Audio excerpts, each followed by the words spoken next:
Hello there, I'm your host Dan Rojas. And I'm Denise Rojas. And today we're going to make our own solar panels.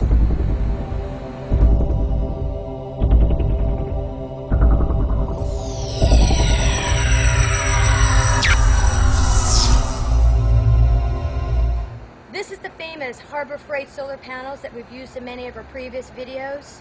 Today we're going to be using cells of a different type. There are three basic types of cells used in most solar panels.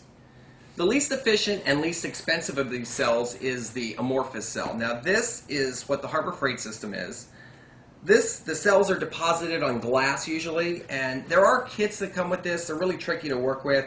I pretty much don't advise you to try to make these. The nice thing about these, because they are deposited on glass, even though they are less efficient than the other type of cells, is the fact that you can just dunk these in water. You can pretty much do anything with them. They're really, really durable. There's also monocrystalline. Those are hexagon cells. Those are the most efficient and the most expensive. The cell that we're going to be working with today is polycrystalline. These cells are about 1.5 watts, almost 2 watts a piece. And you can get these in lots of 100, or you can get them in just about any size. These cells, you have to tab them together. Now, one thing about these cells is they're very fragile. And you can see that It didn't take much for you to break that. Not much at all. So you got to be really careful when you work with these, because that was about a $2 break that I just did right there. So now one thing about these cells is they are, like I said, about 1.5 watts to 2 watts a piece, but they're 0.5 volts. So in order to get your voltage up to charge a battery, say to 18 volts or 20 volts, you need to chain together 36 of these or 40 of these, depending on what voltage you're looking for. So what we're going to be doing is tabbing these cells together today.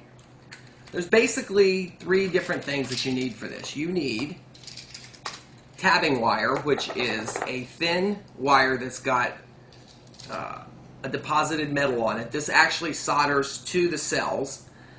There's also a bus wire. It's basically the same thing as tapping wire, but it's a little thicker. It's a lot thicker, so it handles more amperage, and you use this to tie your strings of cells together. There is also some silver solder, which basically you use to enhance the soldering joints. You also are going to need a soldering iron. Now, they usually recommend that you use a 65-watt iron. We're going to use one a little bit less than that.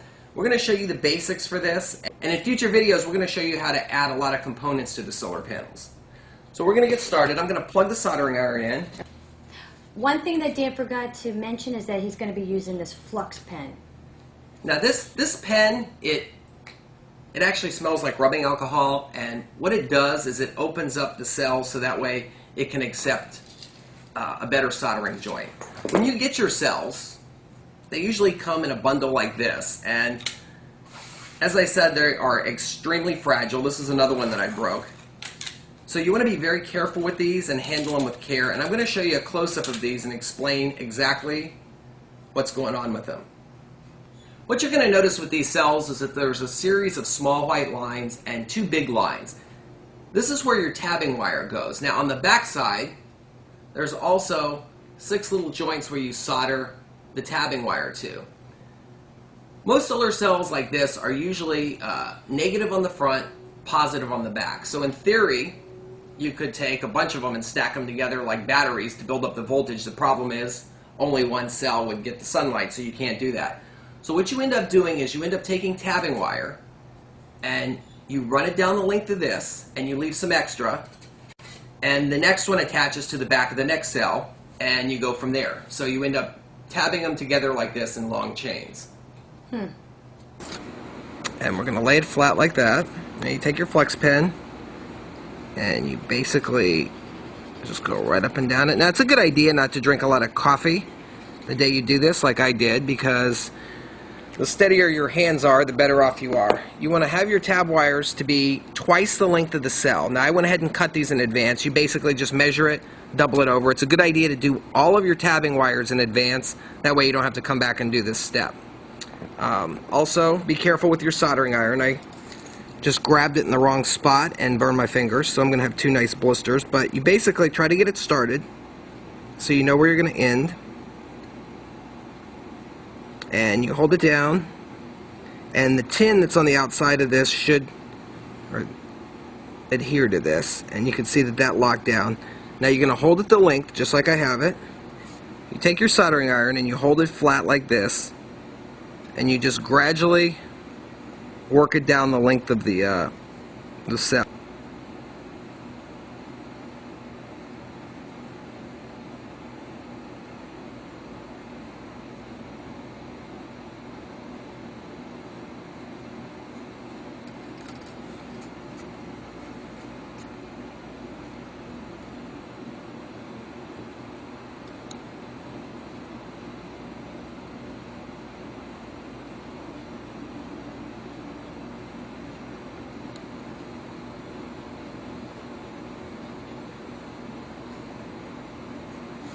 Now that you have two of these tabbed, you're going to take them and flip them over, and you're going to attach them like this. You're going to want to get this tabbing wire nice and flat, get it nice and straight, and you're going to arrange them like this. Now, it's a good idea to have a setup of exactly what you're doing. Some people will build a little form so that these are in a perfect straight line and they don't look like crap whenever you're done. But what you do is you bend the wire up and you take your flex pen and you want to put it on, get it going, put it on every single one like that. And now this is an area where the solder actually comes in, and you can actually use it for this. Basically, get yourself a nice little bead of solder on there.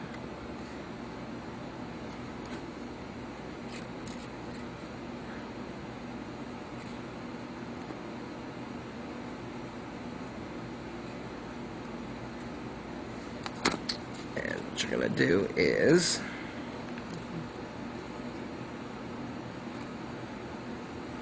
your tabbing wire position. Now I'm going to use a little clamp to hold it down because this wire does build up some heat. I'm going to get the first one in place over here.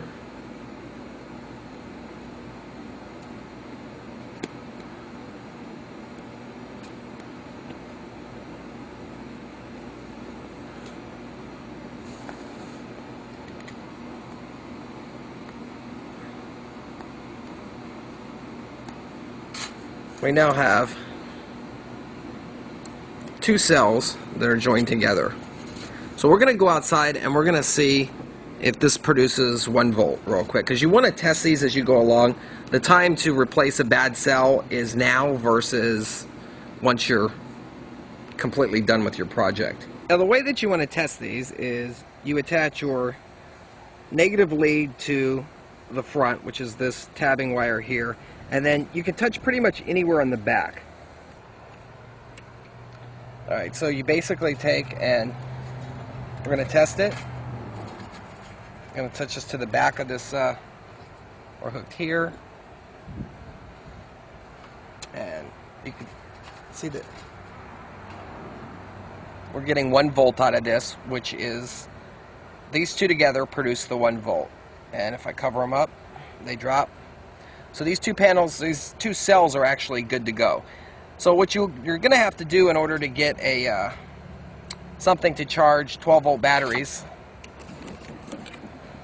like these over here, what you're going to have to do is you're going to have to do this 36 times total. So you're going to need 36 of them to get to the 18 volts that you need.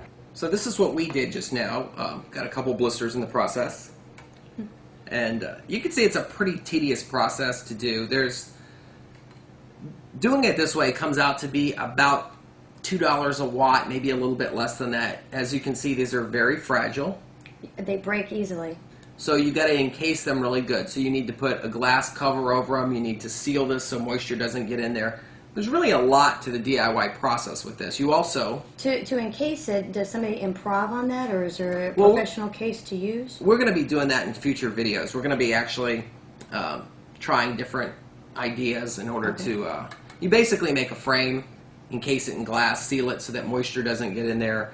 Some people will seal these in resins or waxes, and that's a good way too. You just... it is a pretty tricky process. I personally don't really see I don't really necessarily have the patience to do an entire panel. We're going to do it for a video. Well, it seemed a little bit hard to get the soldering and the strips on there just right. Well, but within time, it would come a lot easier. Yeah, it's definitely a practice thing. And our soldering iron, by the way, is not a good soldering iron for this. You want to buy a good one that gets a really good heat build up to it, and it'll be a lot easier. This it looks great, and so somebody would have to get this. How many times would they have to produce this?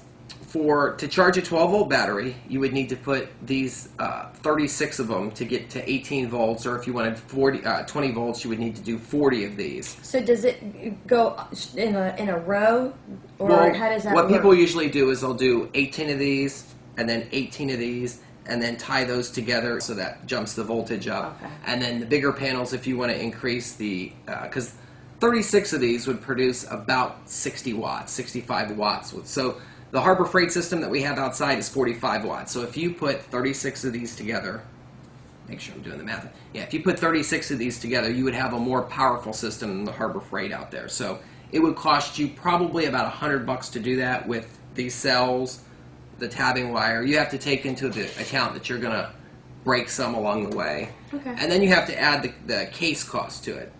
Because sealing these, the Harbor Freight system has been out in the sun, it's been out in the rain, it's been dipped in water, some of the smaller panels, and they work fine. This is going to be up to you how well that works out. Can it be embedded in acrylic, or is that too? Yeah, you can encase this in resin. You can definitely do that, or Okay. different types of resin. You just want to make sure that the contacts all stay good together, that sort of thing. And it's really important to test these as you go along. They won't work. Also, you also need to add some blocking diodes to this because you don't want it to drain your battery. You need to make sure the voltage only goes in one direction. This process is good for somebody who's on a budget, who has a lot of time on their hands, and who is very patient and wants to do it yourself. If you're not that type of person, buying a pre-manufactured system, it's going to cost you probably double or a little bit more than that, but that's your call with it. So, Well, I definitely think it's worth completing as many as we have, and you know, embedding it into something for a future video. right, we spent about $400 on 150 cells, a little bit more than that, and that's the equivalent of about 300 watts. So if we could get one together, a 300 watt solar panel is, well, we wouldn't do one, but if 300 watts of solar panels is pretty expensive to buy. So Yeah. it's just I think the challenge is worth the effort on it. you do get better at this, by the way. This was like the third one that I did, and again, the soldering iron, crappy. If you go to our website, we will have information on where you can buy all of this stuff. There's different people that sell it on eBay, that sort of thing. We'll have some links to that, and you can at least buy some cells, buy some of this stuff, and see if it's for you. That sounds great. I'm your host, Dan Rojas. And I'm Denise Rojas. Thank you for watching, and enjoy our videos. Oh, and don't grab the soldering iron in the wrong place. That really hurt.